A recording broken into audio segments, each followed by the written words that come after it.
Assalamualaikum warahmatullahi wabarakatuh. Halo teman-teman, saya Liza Reni dari kelas RA3 PGSD semester 4. Di sini saya akan mengisi tugas UTS mata kuliah Pendidikan IPA kelas tinggi yang diampu oleh Ibu Hilda Daniartika MPD.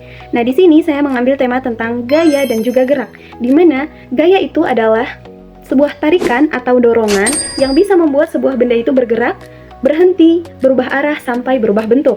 Satuan dari gaya adalah Newton.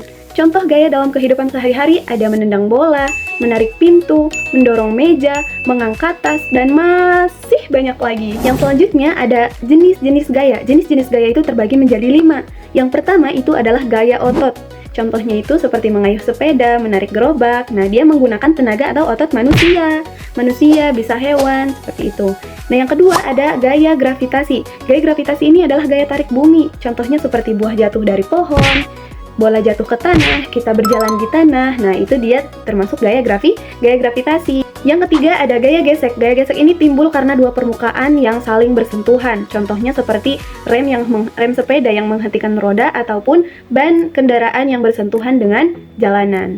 Selanjutnya yang keempat. Yang keempat ini ada gaya magnet. Gaya magnet ini adalah gaya yang ditimbulkan oleh magnet untuk menarik benda tertentu. Seperti yang kita tahu, kalau benda yang ditarik oleh magnet itu biasanya terbuat dari besi, paku, baja, aluminium, dan lain-lain. Dan yang kelima, yang terakhir adalah gaya listrik. Gaya listrik ini adalah gaya yang ditimbulkan karena arus listrik. Contohnya seperti penggaris yang digosok-gosok, lalu dia dapat menarik sebuah kertas. Nah, itu dinamakan listrik statis. Itulah gaya listrik. Oke, kita bahasan tentang gaya. Sekarang kita membahas tentang gerak. Di mana gerak itu adalah sebuah perpindahan benda dari tempat awal ke tempat yang lain. Benda dikatakan bergerak jika posisinya itu tidak sama.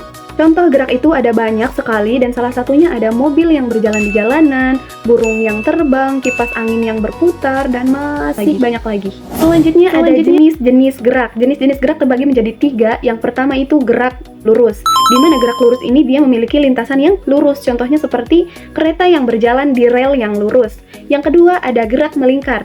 Kalau tadi gerak lurus itu bergerak di jalanan yang lurus, di lintasan yang lurus, berarti kalau gerak melingkar, dia melintas di lintasan yang berputar. Contohnya seperti jarum jam, roda sepeda, roda kendaraan, dia tetap berputar di lingkaran itu sendiri. Ketiga, yang terakhir ada gerak menggelinding. Gerak menggelinding ini adalah gabungan antara gerak berputar dan juga gerak berpindah.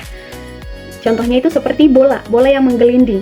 Bola yang menggelinding, dia berputar dan juga dia berpindah. Nah, sudah kita bahas antara gerak dan gaya, sekarang kita bahas apa sih hubungan mereka? HTS, pacaran, atau... Nah, hubungan antara gaya dan gerak ini, gaya itu dapat mempengaruhi gerak. Maksudnya apa? Gaya bisa membuat benda menjadi bergerak. Gaya bisa membuat benda menjadi berhenti. Gaya bisa membuat benda menjadi berubah bentuk, berubah arah, dan juga berpindah tempat. Nah, itulah dia yang dimaksud dengan gaya bisa mempengaruhi gerak. Jadi gerak bisa terjadi jika ada gaya, seperti itu.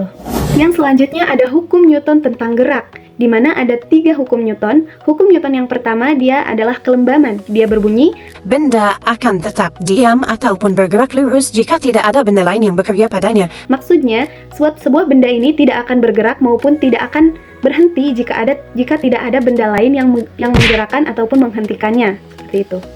Yang kedua adalah hukum Newton 2. Hukum Newton 2 ini berbunyi, percepatan benda dipengaruhi oleh gaya dan juga percepatan benda tersebut.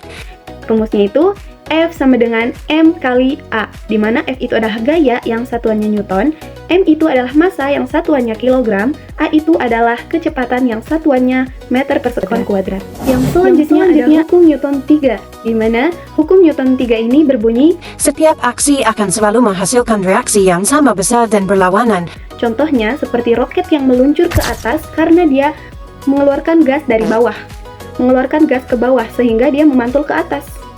Seperti itu. Oke, semua materi sudah saya jelaskan. Sekarang kita tarik kesimpulan, di mana gaya itu adalah tarikan atau dorongan suatu benda, gerak itu adalah perpindahan posisi benda, gaya sangat mempengaruhi gerak benda, dan semakin besar gaya, maka akan semakin besar pengaruh gerak terhadap benda tersebut. Baik, mungkin itu saja yang bisa saya sampaikan. Terima kasih, semoga bermanfaat bagi saya maupun bagi kita semua yang mendengarkan. Terima kasih, kurang lebihnya mohon maaf. Wassalamualaikum warahmatullahi wabarakatuh.